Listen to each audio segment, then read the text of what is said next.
बच्चों, कैसे हो आप लोग? आई होप कि आप लोगों ने लास्ट वीडियो लेक्चर देखा होगा। उसमें हम लोगों ने डिस्कशन किया था फंक्शन के बारे में, ठीक है। तो वहाँ पे हम लोगों ने डिफरेंट टाइप के फंक्शन देखे थे और उस फंक्शन के हम लोगों ने ग्राफ बनाए थे और उस ग्राफ के हिसाब से हम लोगों ने क्या निकाला था, उसका रेंज निकाला, ठीक है। मतलब ग्राफ पे से रेंज कैसे निकालते वो तरीका सीखा था, ठीक है। तो हम लोग ने वहाँ पे बहुत सारे फंक्शन देखे थे, तो उसकी डोमेन और रेंज के बारे में भी डिस्कशन कर लिया था, ठीक है। अब थोड़ा आगे बढ़ते हैं। हमने बोला था कि भाई जैसे ही सारे फंक्शन के टाइप खत्म हो जाए तो हम लोग क्या करने वाले हैं कि जो हमारे पास फंक्शन होंगे उसकी कैलकुलेशन करके डोमेन और रेंज कैसे निकालेंगे, ठीक है। तो वो करने वाले हैं। लेकिन बच्चों उससे पहले हमारे पास दो फंक्शन बाकी है, उसके बारे में डिस्कशन कर लेते हैं, ठीक है। तो पहला है हमारे पास सीडिंग फंक्शन। कौन सा? Seeding function. अब बच्चों हम लोगों ने लास्ट टाइम जो देखा था, कौन सा? ग्रेटेस्ट इंटीजर फंक्शन देखा था। उसको हम लोग क्या बोलते हैं? फ्लोर फंक्शन बोलते हैं। वैसा ही हमारे पास दूसरा है, that is called what? Smallest integer function. कौन सा? स्मॉलेस्ट इंटीजर फंक्शन, ठीक है। इसका दूसरा नाम है सीडिंग फंक्शन, ठीक है। इसका जो वर्किंग रूल है वो क्या है? F of X equal to, ठीक है, इस तरह से डिनोट किया जाएगा, ठीक है। और वो क्या देगा? Is an integer greater than और इक्वल टू x, ठीक है। वहां पे क्या था बच्चों? Is an integer smaller than और इक्वल टू x का। यहाँ पे क्या है? ग्रेटर देन और इक्वल टू x, ठीक है। मतलब वहां पे जो नंबर था वो क्या आता था? जो भी नंबर इनपुट कर रहे हैं उससे छोटा इंटीजर लेना था। यहाँ पे क्या करना है आपको? बड़ा इंटीजर, ठीक है। नाम से और काम से थोड़ा रिफ्लेक्शन है, ठीक है। वहां पे ग्रेटेस्ट था तो यहाँ पे स्मॉलर था, यहाँ पे स्मॉलेस्ट है तो यहाँ पे क्या है? ग्रेटर है, ठीक है। तो इसका वर्किंग रूल किस तरह वर्क करता है देख लेते हैं। मान लो मैंने रखा f ऑफ 1.5, तो ग्रेटर सीडिंग फंक्शन में 1.5 रखेंगे तो इसका आंसर क्या आएगा? 1.5 से बड़ा इंटीजर तो क्या आ जाएगा? 2। वैसे ही मान लो मैं 2.9 रखा तो 2.9 से बड़ा इंटीजर क्या आ जाएगा? 3। बच्चों मैंने रखा 0.5 तो 0.5 से बड़ा इंटीजर क्या आ जाएगा? 1। मानो रखा मैंने 6 तो एग्जैक्टली 6 रखूंगा तो क्या आ जाएगा? 6। अब बच्चों मैंने रखा f ऑफ -1.5 तो -1.5 से बड़ा इंटीजर चाहिए तो क्या आ जाएगा अपने पास? -1, ठीक है। -1 इज ग्रेटर देन -1.5 वो पता है, ठीक है। मान लो मैंने रखा -3.9 तो क्या आ जाएगा आंसर? -3, क्योंकि -3 जो है वो -3.9 से बड़ा है, ठीक है। आई होप बच्चों ये आपको समझ में आ गया होगा, ठीक है। अब उसके ग्राफ की बात कर लेते हैं। तो बच्चों ग्राफ में हम लोग किस तरह से प्लॉट करते हैं? जो x एक्सिस है वो ऑलवेज क्या लेते हैं? डोमेन, और y एक्सिस हम लोग क्या लेते हैं? रेंज। तो बच्चों ये हमारी हो गई डोमेन और ये हो गई हमारी रेंज। मतलब ये x एक्सिस और ये y एक्सिस मतलब क्या हो जाएगा? f ऑफ x, ठीक है। अब बच्चों जहां पे 0 रखता हूं यहाँ पे, जिसमें स्मॉलेस्ट इंटीजर फंक्शन में 0 रखूंगा तो हमारे पास आंसर क्या आएगा? एग्जैक्टली 0। अब जैसे ही 0 से बड़ी वैल्यू रखूंगा तो हमारे पास क्या आ जाएगा आंसर? 0 से जैसे ही बड़ी वैल्यू रखूंगा तो आंसर क्या आ जाएगा? 1, ठीक है। क्या आंसर आ जाएगा? 1। देख लो 0.5 से बड़ा 0 से बड़ा 0.5 रखा मैंने तो क्या आ जाएगा आंसर? 1। और 1 पे एग्जैक्टली 1 पे हमें क्या मिलेगा? 1, ठीक है। अब जैसे ही 1 से बड़ा नंबर लेता हूं 1.2 1.3 तो हमारे पास आंसर क्या आएगा बच्चों? 2 आएगा। मतलब यहां पर पहुंच जाए 2 1, क्या आ जाएगा? 2 आ जाएगा, ठीक है। अब बच्चों ऐसे ही थोड़ा और आगे बढ़ो, 2 से बड़ा नंबर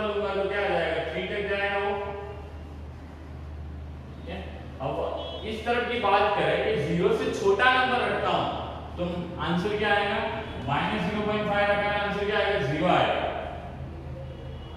है ना, क्या आ जाएगा, 0। अब एग्जैक्टली -1 पे हमारे पास क्या आएगा आंसर, क्या आ जाएगा, -1 आ जाएगा, क्या आ जाएगा, -1।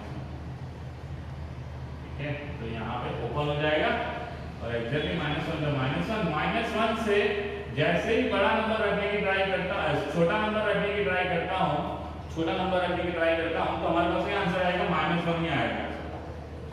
लेकिन एग्जैक्टली 2 पे -2 पे हमारे पास आंसर क्या हो जाएगा, -2। ठीक है, तो इस तरह से वो नंबर आगे बढ़ता है। ठीक है, आप थोड़ा ग्राफ देख लो तो इसका ग्राफ ग्रेटेस्ट इंटीजर फंक्शन से थोड़ा सा डिफरेंस है। ठीक है, अब यहाँ पे ये सभी इंटीजर को कवर कर रहा है, क्या कवर कर रहा है, इंटीजर को। मतलब बच्चे इसकी जो रेंज हो जाएगी ये क्या हो जाएगी, z, और डोमेन तो आपको पता चल ही गई है कि ये सभी नंबर के लिए डिफाइन होता है, तो मैं क्या लिख सकता हूँ, डोमेन इसकी r। आई होप बच्चों कि ये आपको सीरीज फंक्शन मतलब स्मॉलेस्ट इंटीजर फंक्शन आपको समझ में आया होगा। ठीक है, ओके। अब बात करते हैं फ्रैक्शनल पार्ट फंक्शन की, वो हमारा आखिरी और लास्ट फंक्शन बाकी है, उसको देख लेते हैं। ठीक है,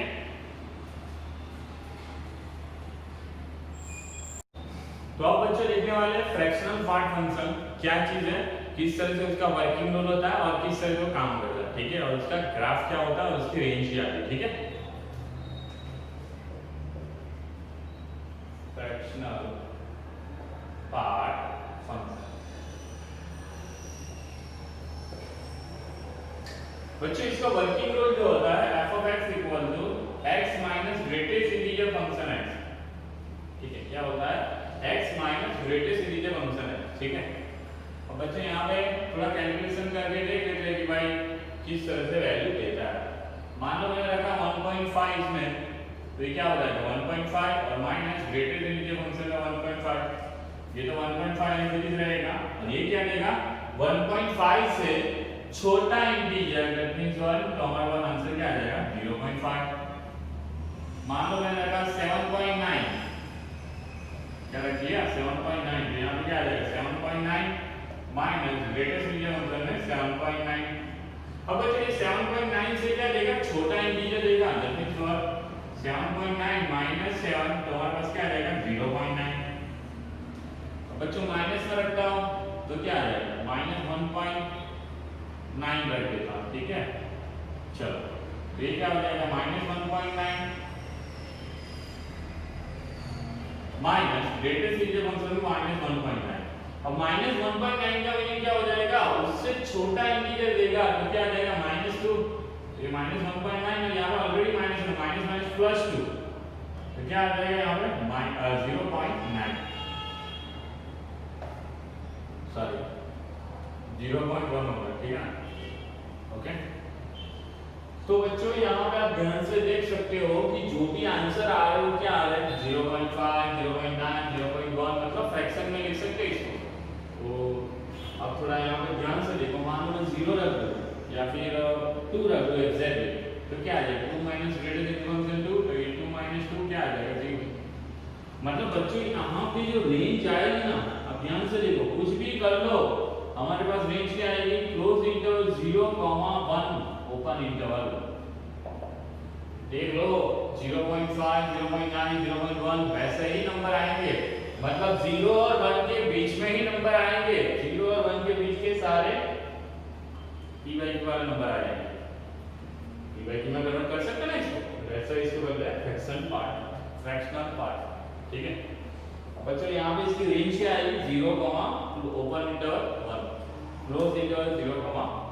ठीक है, अब बच्चों इसका ग्राफ देख लेते हैं, ग्राफ किस तरह से होगा।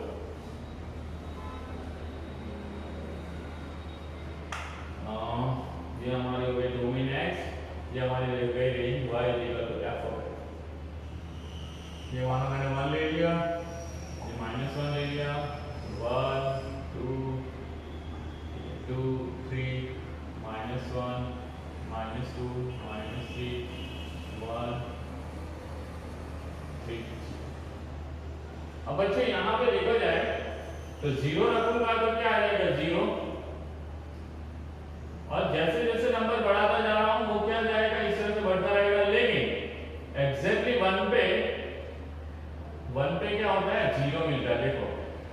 देखो मैंने यहाँ पे 2 पे 0 रखा, वैसे एग्जैक्टली 1 रख दूंगा तो हमारे पास क्या आ जाएगा 1 - 1 0, मतलब 1 पे ओपन हो जाएगा, सीधा सीधा आंसर क्या आ जाएगा 0। वैसे ही 1 से थोड़ा बड़ा नंबर रखो है ना, 1.2 1.3 1.4, तो अभी भी हमारे पास आंसर क्या आएगा 0 और 1 के बीच में ही आएगा, इसमें आएगा 0 और 1 के बीच में ही, ठीक है। लेकिन जैसे ही एग्जैक्टली 2 की बात करूंगा तो क्या आ जाएगा 0 आ जाएगा, ये रहा। अब जैसे ही 2 से बड़ा नंबर रखने की ट्राई करूं, एक्चुअली 3 की बात करूंगा तो 0 आ जाएगा, और 2 और 3 के बीच में जितने भी नंबर रखूंगा हमारा आंसर कहां आएगा 0 और 1 के बीच में ही आएगा। अब देख लो इसको y एक्सिस पे थोड़ा ड्रॉ करोगे तो आपको पता चल जाएगा 0 और 1 के बीच में ही रेंज आ रही है, ठीक है। तो इस तरह से उसका ग्राफ आएगा आपका। आई होप बच्चों क्या आप लोग समझ रहे हो, ठीक है। तो this is the graph of fractional part function, ठीक है। ओके, तो इसका वर्किंग रूल क्या है, x minus greatest integer function x, इसकी हम लोगों ने रेंज निकाल ली, क्या आ रही है 0 और 1 के बीच में ही आ रही है, और डोमेन का आपको पता ही है कि ये सभी नंबर के लिए डिफाइन हो रहा है, तो डोमेन r लिख सकते हैं, ठीक है। ओके, अब बच्चों हम लोग देखने वाले हैं कि हमारे पास जो फंक्शन है उस पे अलजेब्रा होते हैं, एडिशन सब्ट्रैक्शन मल्टीप्लिकेशन और डिवीजन, उसके बारे में डिस्कस करने वाले हैं। वो जैसे ही खत्म हो जाएगा, बहुत छोटा सा टॉपिक है कि दो फंक्शन के बीच में एडिशन कैसे करना है, सब्ट्रैक्शन कैसे करना है, मल्टीप्लाई कैसे करना है, डिवीजन कैसे करना है, ठीक है। वो जैसे ही खत्म हो जाएगा हम लोग बात करेंगे कि हमारे पास डिफरेंट टाइप के जो फंक्शन दे रखे होंगे उसकी रेंज कैसे निकालें, ठीक है। ओके, देख लेते हैं। तो अब फंक्शन में अलजेब्रा किस तरह से यूज होता है उसके बारे में बात कर लेते हैं। उसमें ज्यादा डिटेल में नहीं जाएंगे, फटाफट किस तरह से कैलकुलेशन आपको करनी है वही आपको दिखा देता हूँ, ठीक है। मान लो हमारा फंक्शन दो है, f of x जो r2r डिफाइन हुआ है, और g of x जो है वो भी r2r डिफाइन हुआ है, ठीक है। तो दो फंक्शन के बीच में एडिशन किस तरह से करेंगे, तो मान लो हमारे पास ये f of x है x स्क्वायर प्लस 1 और दूसरा है g of x 2x square plus 3। जैसे पॉलीनोमियल में हम लोग एडिशन करते हैं ना वैसे ही करना है, उसमें ज्यादा कोई डिफरेंस नहीं है, ठीक है। तो यहाँ पे क्या हो जाएगा हमारे पास f plus g of x जो करेंगे इक्वल क्या हो जाएगा f of x plus g of x, मतलब इन दोनों को ऐड करके एक नया फंक्शन आएगा, वो कौन सा बन जाएगा f plus g of x। वो क्या बनेगा देखो, ये x square plus 1 plus 2x square plus 3, ये बहुत ही इजीली 3x स्क्वायर प्लस 4 बन जाएगा। ये क्या आ गया हमारे पास f plus g of x, ठीक है, बहुत ही आसान। अब वैसे ही हम बात करते हैं सब्ट्रैक्शन की, तो यही दो नंबर के बीच में, यही दो फंक्शन के बीच में सब्ट्रैक्शन कर लेते हैं। तो भाई f minus g of x एक नया फंक्शन आएगा जब हम लोग f of x minus g of x करेंगे तो क्या हो जाएगा x square plus 1 minus 2x square plus 3, तो क्या आ जाएगा answer minus x square plus, sorry ये माइनस उधर जाएगा, क्या हो जाएगा माइनस, तो कितना हो जाएगा माइनस 2,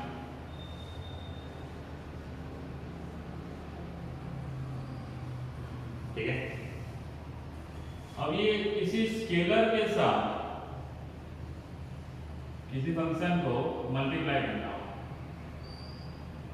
ठीक है, किसी स्केलर के साथ किसी फंक्शन को मल्टीप्लाई करना हो, मतलब k into f of x करना, ठीक है। तो क्या हो जाएगा वो f of जो k टाइम ऑफ x, ठीक है।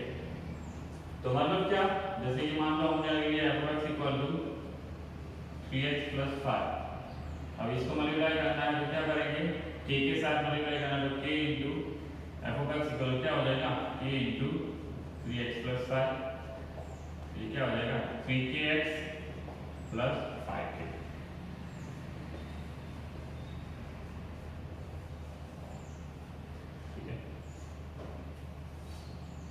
बच्चों ये अंदर के मल्टीप्लाई नहीं होगा, ऐसे रहेगा, ठीक है। तो ये इस तरह से नहीं लिखेंगे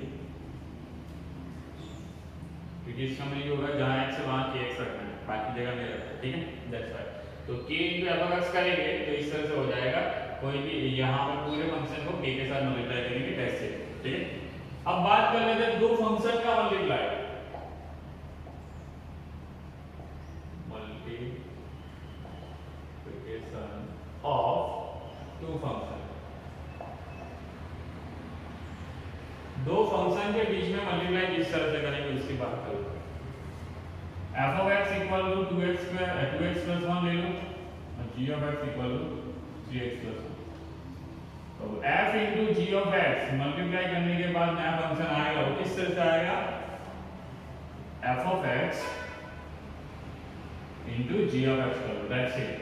तो 2x plus 1 into 3x plus 1, तो ये क्या हो जाएगा 6x square plus 2x plus 3x plus 1, मतलब क्या हो गया 6x स्क्वायर प्लस 5 प्लस 1।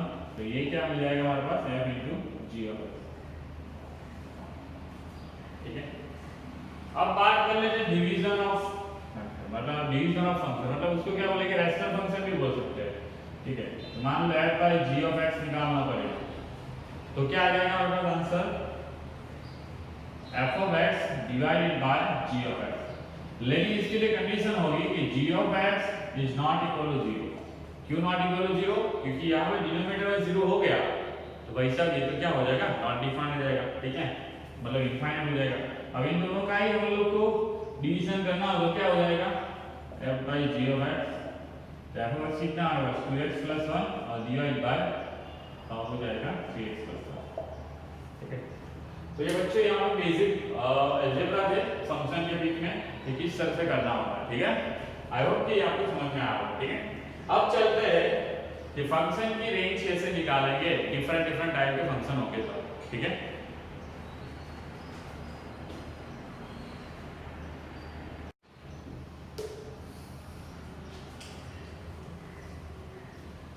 देखो बच्चों, हमने एक तरीका तो सीखा फंक्शन की रेंज निकालने का ग्राफ से, कहां से, ग्राफ से। जिस तरह से ग्राफ बना होता है वहीं से हम लोग को y एक्सिस में सीधी सी लाइन ड्रॉ कर लेनी है, ग्राफ को जहां काटेंगे y एक्सिस वो हमारा क्या हो जाएगा रेंज मिल जाएगा, ठीक है। अब बात कर लेते हैं कैलकुलेशन करके किस तरह से निकालना है, ठीक है। बच्चे यहाँ पे डिफरेंट टाइप के फॉर्म होते हैं फंक्शन के, उस फॉर्म के हिसाब से सभी की रेंज निकालने का तरीका अलग अलग होता है, ठीक है। हम लोग यहाँ पे maximum type of function cover करेंगे, क्योंकि जैसे जैसे फंक्शन के अंदर कॉम्प्लिकेशन करते जाएंगे, कॉम्प्लिकेट करते जाएंगे तो हमारे पास उसका रेंज निकालने का तरीका भी बदलता जाएगा, राइट। और कभी कभार तो ऐसे ही फंक्शन आ जाएगा कि इसकी रेंज निकालना मुश्किल हो जाता है और उसके लिए कोई तरीका नहीं होता, एज गेस करना पड़ता है, या फिर हम लोग ऐसे प्रेडिक्ट कर सकते या फिर ऐसे बोल सकते हैं कि हाँ इस तरह से है तो इसका रेंज इस तरह से आएगा, ठीक है। समझ में आ रहा है। कभी कभार हमें तो मान लेना पड़ता है कि इसकी रेंज ये है और डोमेन दिया है, ठीक है। क्योंकि यहाँ पे जिस तरह से फंक्शन के अंदर कॉम्प्लिकेशन करते जाएंगे तो उसकी मैथड बदलती जाएगी, ठीक है।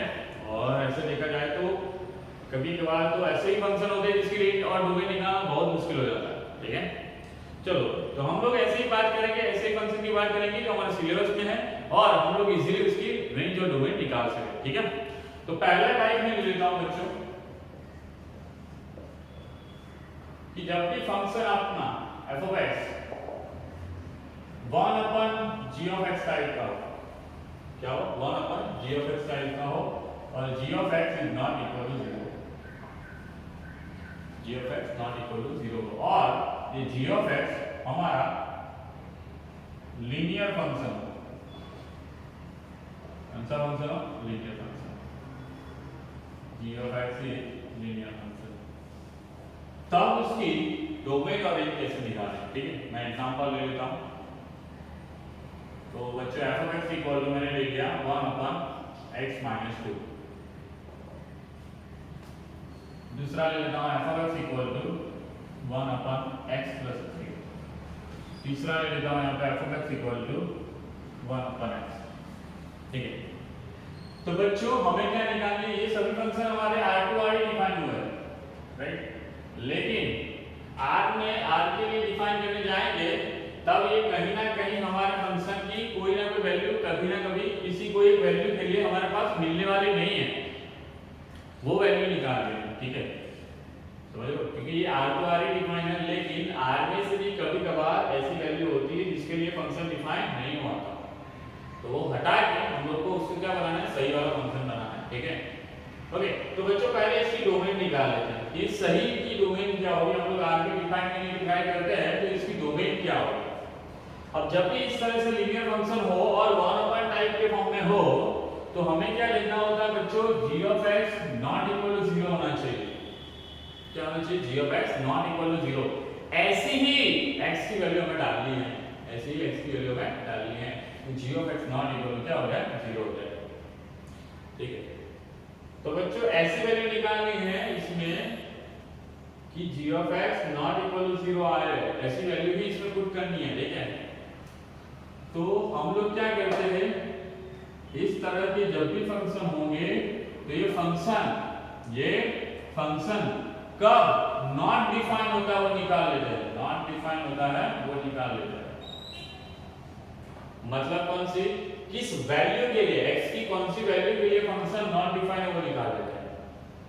अब बच्चों नॉट डिफाइन कब आएगा, जब यहाँ पे 1/0 आ जाएगा। मतलब क्या हो जाएगा, डिनोमिनेटर वाला पार्ट आपका क्या होना चाहिए, 0 होना चाहिए। तो यहाँ पे ये पार्ट 0 कब होगा, जब x इक्वल टू 2 रखूंगा तब, तो क्या हो जाएगा 1/0। ठीक है, मतलब 1/0 होगा तो क्या हो जाएगा, नॉट डिफाइन हो जाएगा। नॉट डिफाइन हो उसका मतलब क्या हो गया कि फंक्शन की वैल्यू मिलने वाली नहीं है। इसके लिए x इक्वल टू 2 के लिए, तो बच्चों डोमेन में से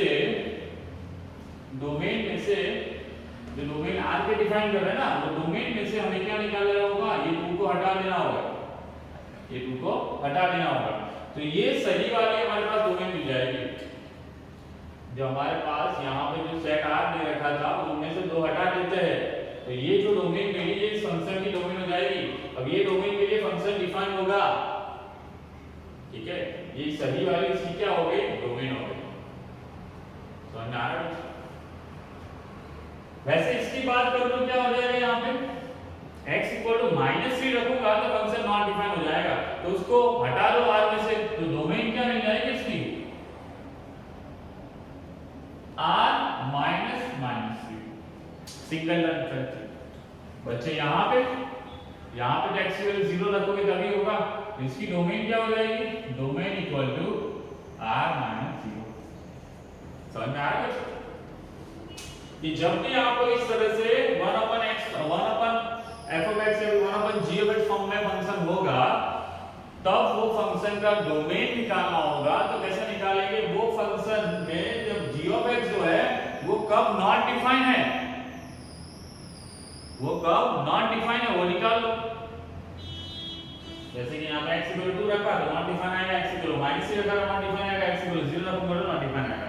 तो वो वैल्यू r में से निकाल लो, तो जो आएगा सेट ये r minus singleton set 2, r minus singleton set -3, r minus singleton set 0, तो ये जो सेट आए वो सही वाले हमारे क्या हो जाएंगे, डोमेन हो जाएंगे। क्या हो जाएंगे, डोमेन। ठीक है, अब बच्चों बात कर लेते हैं रेंज की। अब बच्चों रेंज कैसे निकालेंगे, यहाँ पे तो f(x) इक्वल टू 1/x-2 है। अब बच्चों आपको पता है कि f(x) इक्वल टू क्या होता है, y। तो यहाँ पे मैं लिख देता हूँ y इक्वल टू 1/x-2। ठीक है, अब बच्चों यहाँ से एक बात तो आपको पता चल गई कि डिफरेंट x की वैल्यू के लिए हमारे पास क्या मिलने वाला है, क्या मिलने वाला है, y मिलने वाला है। ठीक है, तो मैं यहाँ से क्या करता हूँ, इसमें सिंप्लीफाई करके x को सब्जेक्ट बना लेता हूँ। ध्यान से देखना, तो ये x -2 इक्वल टू 1/y है ना, 1/y, ये 2 वहां आ जाएगा तो क्या हो जाएगा, x equal to 1/y plus 2, LCM ले लेते हैं, x इक्वल क्या हो जाएगा 1 + 2y divide by 1 + 2y divide by. ठीक है, ये बात समझ में आ गई।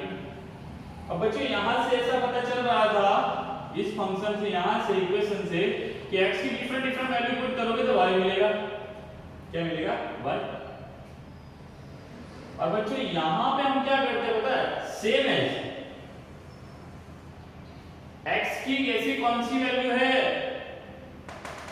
जो रखने से यहाँ पे हमें पास y नहीं मिलने वाला, या फिर ऐसा उल्टा थोड़ा सोचे कि भाई y की वैल्यू यहाँ पे कौन सी डिफाइन नहीं होने वाली, मतलब y की वैल्यू हम लोग यहाँ पे कौन सी नहीं ले सकते कि जिसकी वजह से x उसमें रख नहीं सकते। समझ में आ रहा है? थोड़ा समझो। हम यहाँ पे x पुट कर रहे थे और इसका लिए क्या आता है, यहाँ पे y आ रहा था, ठीक है। तो यहाँ पे ऐसी कौन सी वैल्यू है, मान लो ये सारे आंसर आ रहे हैं, मान लो ये y हमारा जो सेट है ये r और ये r, ठीक है। तो हमने यहाँ पे ध्यान से देखो, ये वैल्यू रखी तो हमारे पास ये आंसर आया, ये वैल्यू रखी तो ये आंसर आया, ये वैल्यू रखी तो ये आंसर आया। तो एक ऐसी वैल्यू है जो कोडोमेन में बच रही है, हाँ कोडोमेन में बच रही है। कहाँ बच रही है? कोडोमेन में।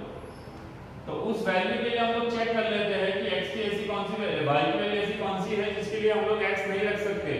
इसका थोड़ा उल्टा सोच लेते हैं कि y की वैल्यू कौन सी हम लोग ले नहीं पाएंगे कि जिसकी वजह से हमें ऐसा x नहीं मिल पाएगा। y की वैल्यू ऐसी कौन सी ले ले कि जिसकी वजह से हम लोग के पास x नहीं मिल पाएगा। यहाँ पे कौन सी ले लूंगा कि मान लो y को 0 ले लिया, ये फंक्शन क्या हो जाएगा, नॉट डिफाइंड हो जाएगा। दैट मींस व्हाट, यहाँ पे हमारे पास y 0 कभी भी आंसर आने वाला नहीं है। समझ में आ रहा है कुछ? मैंने यहाँ पे क्या कर दिया, देखो पहले क्या था, f(x) 1/x - 2। तो x की ऐसी कौन सी वैल्यू लो कि जिसकी वजह से y नहीं मिल रहा था, तो मैंने लिख लिया यहाँ पे कौन सा आ गया, मान 2 पुट करूंगा तो y नहीं मिलेगा, तो आ गया यहाँ पे। अब मैं क्या कर रहा हूँ, यहाँ पे y की ऐसी वैल्यू कौन सी पॉसिबल नहीं है, y की वैल्यू ऐसी कौन सी पॉसिबल नहीं होने वाली वो निकालना, मतलब रेंज ऐसा कौन सा नहीं होने वाला, रेंज की वैल्यू ऐसी कौन सी नहीं आने वाली वो निकाला। तो उसमें क्या कर लेता हूँ, y की ऐसी वैल्यू ले लेता हूँ कि जिसकी वजह से x नॉट डिफाइन होता है, तो वो वैल्यू हमारी रेंज में नहीं आएगी। अब देखो यहाँ पे y 0 ले लूंगा तो x की वैल्यू नहीं मिल पाएगी, x की वैल्यू नहीं मिल पाएगी। समझ में आ रहा है थोड़ा? यहाँ पे x 2 ले लेता था तो y नहीं मिल पा रहा था, यहाँ पे y 0 ले पा रहा तो x नहीं मिल पा रहा। मतलब क्या हो जाएगा, रेंज से आ जाएगी बच्चों हमारी r - 0, ठीक है। 0 मैंने इनमें से हटा दिया क्योंकि 0 लेता हूं तो x डिफाइन ही नहीं हो रहा। समझ में आ रहा कुछ? 0 लेता हूं, y 0 लेता हूं तो x डिफाइन नहीं हो रहा। दैट मींस व्हाट, रेंज में 0 कभी भी नहीं आने वाला y में, ठीक है। अब बच्चों इसकी रेंज निकालने में सीधे सीधा y 1/x + 3 कर लेंगे, सिंपलीफाई कर लेंगे तो x + 3 = 1/y हो जाएगा, x 1/y - 3 तो x क्या हो जाएगा 1 - 3y/y। तो बच्चों यहाँ पे भी आपको क्या पता चल जाएगा, रेंज जो आएगी वो क्या हो जाएगी r - 0। तो बच्चों इसकी बात कर लेते हैं, तो y 1/x तो x क्या हो जाएगा 1/y। तो इसकी रेंज भी वही आएगी, क्या आएगी, जो उसकी डोमेन थी। समझ में आ रहा है कुछ? ठीक है। आई होप बच्चों कि ये आपको टॉपिक समझ में आया होगा कि जब भी 1/g(x) के फॉर्म में कोई फंक्शन होगा और g(x) क्या होगा, लीनियर फंक्शन होगा, तो उसकी डोमेन कैसे निकालते हैं और उसकी रेंज कैसे निकालते हैं, ठीक है। फिर भी इस टॉपिक में आपको कंफ्यूजन हो तो मुझे कॉल कर सकते हो, व्हाट्सएप कर सकते हो, ठीक है, कोई दिक्कत नहीं, ठीक है। आज के लिए मैं इतना ही रखता हूँ इस वीडियो लेक्चर में, ठीक है, क्योंकि थोड़ा इस टॉपिक को आप थोड़ा डाइजेस्ट कर लो कि आपके दिमाग में बैठ रहा है कि नहीं बैठ रहा, ठीक है। बैठ जाता है, एक टाइम दो आज का, ठीक है। आप थोड़ा इसको सही से देख लो। हम कल नेक्स्ट टॉपिक की बात करेंगे कि भाई दूसरे टाइप के फंक्शन होंगे तो उसकी रेंज कैसे निकालते हैं। और एक बात फिर से यहाँ समझा देता हूँ कि हम लोगों ने क्या किया, डोमेन निकालने के लिए x की ऐसी वैल्यू ले ली कि जब y ही डिफाइन नहीं हो रहा था, उसको मैंने क्या कर लिया, r में से निकाल लिया, तो वो क्या हो गया, डोमेन हो गया। y की ऐसी वैल्यू ले ली जब x ही डिफाइन नहीं हो रहा था, तो मैंने क्या कर लिया, उसको उस रेंज में से निकाल लिया, दैट्स इट। ठीक है, आई होप ये टॉपिक आपको समझ में आया। ठीक है, अब जब ऊपर भी फंक्शन होगा नीचे भी फंक्शन होगा सही वाला, तब किस तरह से हम लोग निकालेंगे उसके बारे में नेक्स्ट लेक्चर में बात करेंगे। ठीक है, मिलते हैं नेक्स्ट लेक्चर में। Thank you very much.